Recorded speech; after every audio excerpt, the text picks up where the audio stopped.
Next जो concept है हमारा वो है कंसेप्ट ऑफ बेसिक सॉल्यूशन।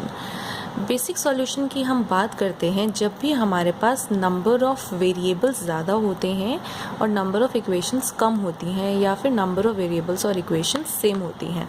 मतलब वेरिएबल्स जो हैं, n यहाँ पे है, number of variables are greater than और equal to m means number of equations. So a solution to a system of m equations in n variables obtained by setting n minus m variables equal to 0 and solving the equations in remaining m variables is called a basic solution. So इसका क्या मतलब हुआ कि मानिए हमारे पास दो equations हैं और चार वेरिएबल्स हैं, ठीक है। सो दैट मीन्स हमारा n कितना हो गया, n हो गया हमारा 4 और m हो गया 2। सो इसका जो बेसिक सॉल्यूशन है वो कैसे ऑब्टेन करेंगे हम, n minus m that is 4 minus 2 which is equal to 2। दो वेरिएबल्स को ज़ीरो पुट करेंगे और जो हमारी इक्वेशंस हैं अब उसमें इन दो वेरिएबल्स को ज़ीरो पुट करेंगे तो हमारी इक्वेशंस में कितने वेरिएबल्स रह जाएंगे, दो वेरिएबल, और इक्वेशंस कितनी हैं, दो ही हैं। सो दो इक्वेशंस को दो वेरिएबल्स में सॉल्व करेंगे, दैट मीन्स जो हमारा सॉल्यूशन अब ऑब्टेन होगा उसे हम बोलेंगे बेसिक सॉल्यूशन। अब बेसिक फीजिबल सॉल्यूशन क्या होता है, कोई भी बेसिक सॉल्यूशन जो नॉन नेगेटिविटी रिस्ट्रिक्शन को सेटिस्फाई करता है उसे हम बोलते हैं बेसिक फीजिबल सॉल्यूशन। अब चलिए ये दोनों कंसेप्ट किसकी हेल्प से समझते हैं, with the help of an example. मानिए ये हमारा एग्जाम्पल है, यहाँ पे क्या है हमारे पास यहाँ पे दो इक्वेशंस हैं, ठीक है, और वेरिएबल्स कितने हैं, 4। सो दैट मीन्स यहाँ पे हमारा n कितना है, 4, और यहाँ पे m कितना है, 2। n मतलब number of variables and m मतलब नंबर ऑफ़ इक्वेशंस, राइट। अब बेसिक सॉल्यूशन कैसे ऑब्टेन करेंगे, by putting n minus m that is 4 minus 2 that is 2। Two variables को ज़ीरो के इक्वल पुट करके। अब किन दो वेरिएबल्स को ज़ीरो पुट करें, यहाँ तो बहुत सारे कॉम्बिनेशंस बन सकते हैं। x1 x2 को ज़ीरो पुट कर सकते हैं, x1 x3 को ज़ीरो पुट कर सकते हैं, x1 x4 को ज़ीरो पुट कर सकते हैं। तो बेसिक सॉल्यूशन एक नहीं होता, बेसिक सॉल्यूशन बहुत सारे होते हैं। अब कितने बेसिक सॉल्यूशन होते हैं, number of basic solutions is equal to NCM, that means 4C2 which is equal to 4 factorial upon 2 factorial into 2 factorial which is 4 factorial कितना होता है, 4 into 3 into 2 into 1 upon 2 factorial is 2 into 1 and again 2 into 1. So this is 4 into 3 into 2 upon 4 which is equal to 6.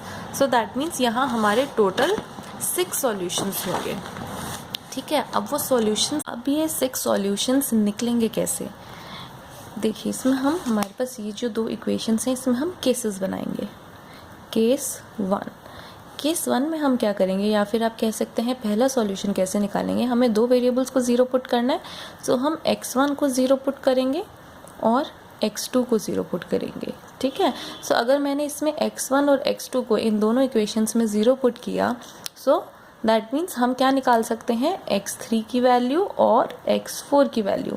सो जब हम यहाँ पे x1 और x2 को इन दोनों में ज़ीरो पुट करेंगे तो हमारे पास फर्स्ट इक्वेशन से क्या आएगा, मैंने यहाँ x1 को ज़ीरो पुट कर दिया, x2 को ज़ीरो पुट कर दिया, तो फर्स्ट इक्वेशन से आया x3 इक्वल टू 8, राइट। और सेकेंड इक्वेशन में जब x1 और x2 को ज़ीरो पुट किया तो हमारे पास x4 क्या आया, -10। सो ये हो गया हमारा पहला बेसिक सॉल्यूशन। अब केस 2 लेंगे और you can say second basic solution. अब इसके लिए हम क्या करेंगे, हम कोई और दो वेरिएबल्स को ज़ीरो पुट कर देंगे। मान लो हमने पहला तो x1 को ही ज़ीरो रखा, अब इसके साथ मैंने x3 को ज़ीरो पुट कर दिया, ठीक है। सो इसमें अगर हम x1 को ज़ीरो पुट कर देंगे और x3 को ज़ीरो पुट करेंगे फर्स्ट इक्वेशन में, तो हमारे पास क्या आएगा, x2 इक्वल टू 8। और जब मैंने x1 को ज़ीरो पुट करा और x3 तो यहाँ है ही नहीं, सो x1 को ज़ीरो पुट करा तो सेकंड इक्वेशन से आप देखिए मेरे पास क्या आ गया, ये मैं यहाँ पे रफ वर्क कर रही हूँ, ठीक है। सो अगर हमने x1 और x3 को ज़ीरो पुट करा है तो फर्स्ट इक्वेशन से तो हमारे पास x2 इक्वल टू 8 आ गया। अब सेकंड से क्या आएगा, सेकंड से अगर मैंने x1 को ज़ीरो पुट करा तो मेरी सेकंड इक्वेशन में बचेगा 2x2 minus x4 equal to 10। अब x2 की वैल्यू हमने 8 निकाल ली है, तो हम x2 को यहाँ 8 पुट अगर करते हैं तो ये हो जाएगा 2 into 8 minus x4 is equal to 10।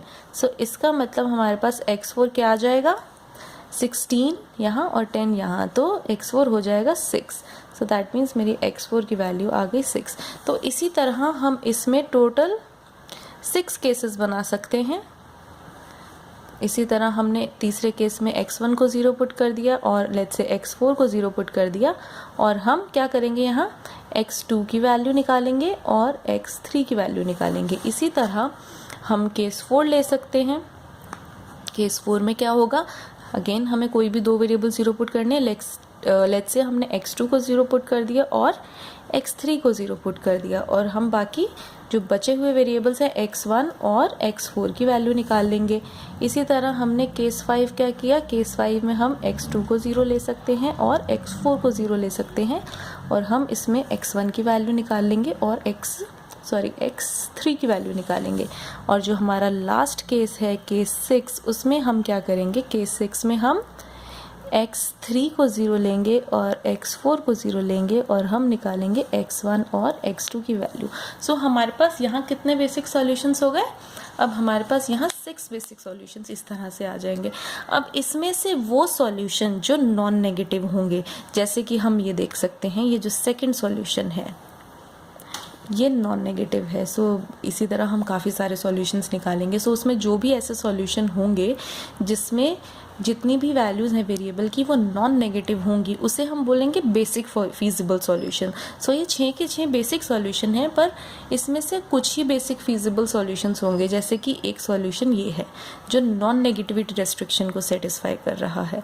सो ये चारों कंसेप्ट अब हमने समझ लिए हैं। किस किस का कंसेप्ट हमने समझ लिया है, हमने समझ लिया है स्लैक वेरिएबल का कंसेप्ट, हमने समझ लिया है सरप्लस वेरिएबल का कंसेप्ट, स्टैंडर्ड फॉर्म का कंसेप्ट, और बेसिक सॉल्यूशन या फिर आप बोल लीजिए बेसिक फीजिबल सॉल्यूशन का कंसेप्ट। अब ये चारों कंसेप्ट हमारी किस में हेल्प करेंगे, सिंप्लेक्स मेथड में। सो सिंप्लेक्स मेथड के जो पहले 2 स्टेप्स होते हैं वो होते हैं कि पहले आपको प्रॉब्लम की स्टैंडर्ड फॉर्म लिखनी है, और उसके बाद आपको एक बेसिक फीजिबल सॉल्यूशन चाहिए होता है जिससे हम अपना क्वेश्चन सॉल्व करना स्टार्ट करते हैं। सो नेक्स्ट मूव करते हैं हम सिंप्लेक्स मेथड की ओर।